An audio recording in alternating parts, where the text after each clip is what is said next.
Kilalanin naman natin ang California-based Filipino boxer at isa sa mga pinakabagong miyembro ng Philippine boxing team na si Tyler Tanap, na may potensyal na magdala ng karangalan sa bansa. Yan ang ulat ni Paulo Salamatin.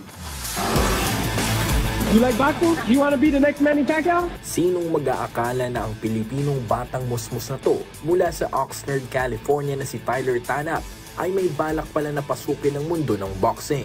Nagsimulang mamulat sa edad na 4 na taong gulang si Tanap, kung saan palagi raw umano pinapanood ng kanyang pamilya ang tinaguriang pambansang kamao at ang nag-iisang former 8th Division World Champion na si Manny Pacquiao. Sa edad na 8, dito na nagsimulang mag-aral ng pagboboxing si Tyler na di kalaunay pinaghaharian ng mga kaliwat ka ng kompetisyon na kanyang sinasalihan sa Australia.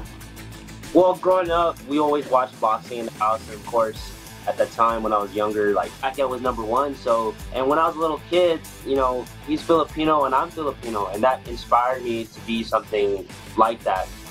Nang dahil sa koneksyon ng kanyang ama, nagkaroon ng oportunidad si Tyler na makapag-tryout sa Philippine boxing team noong Mayo ng nakarang taon, na kung saan agad itong naging parte ng koponan.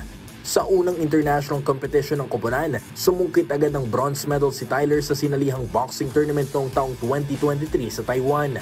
Ani Tyler, isa rin sa kanyang mga pangarap ang irepresenta ang bansa di lamang sa international stage, kundi pati na rin sa Olympic stage balang araw. That's been my #1 goal since I was little. My #1 goal, representing the Philippines at the Olympics. That's my #1 goal. I feel a lot of pride and, you know, joy that I'm representing the country of my heritage. Sa ngayon, balik training uli si Tanap kasama ang mga miyembro ng Philippine boxing team upang paghandaan naman ang magaganap na Asian Boxing Championship sa darating na Nobyembre at Southeast Asian Games sa susunod na taon.